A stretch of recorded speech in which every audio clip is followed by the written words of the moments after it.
বৃহস্পতিবার গভীর রাতে জিরানিয়া থেকে স্কুটি নিয়ে বাড়ি ফেরার পথে যান দুর্ঘটনায় গুরুতরভাবে আহত হন এক যুবক। জানা যায় যুবকের নাম বিপ্লব দেব। ঘটনা রানীর বাজার এলাকায়। সঙ্গে সঙ্গে নিয়ে যাওয়া হয় জিবি হাসপাতালে। আহত বিপ্লবের পরিবারের এক সদস্য জানান যুবকের অবস্থা খুবই আশঙ্কাজনক।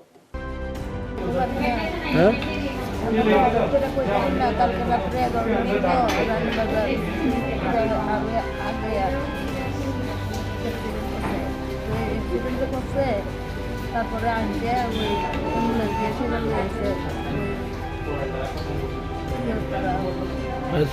হ্যাঁ আইনে সেটা তারা কেমনে তার পকেটে ওই কাগজ টাগজ আসলো, লাইসেন্স আসলো, আমরা শান্তমোড়া আড়ালিয়া ইয়ে হয়েছে।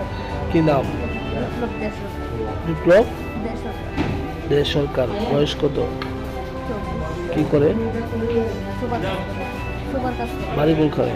বাড়িতে উঠতে আড়ালিয়া পর্যন্ত বাসিনার ওখানে কেন গেছিল? নাকি তার পয়সা নাকি আই সেটা বাইরে বাইকে আইতে আসছিল? কয়জন আসছিল স্কুটিতে? কয়জন কইতে পারতাম না তো ওই দেখি অ্যাক্সিডেন্টটা হয়েছে কেমনে? মানে কইতে পারি না কেমন হয়েছে। গাড়ি লাগিয়ে দিচ্ছে নাকি বাইক লাগছে, কেউ কেউ গাড়ি কেউ কেউ বাইক। অবস্থা কিরকম? ভালো না। আপনার কি হবে? আমার বাথরুমে ছেলে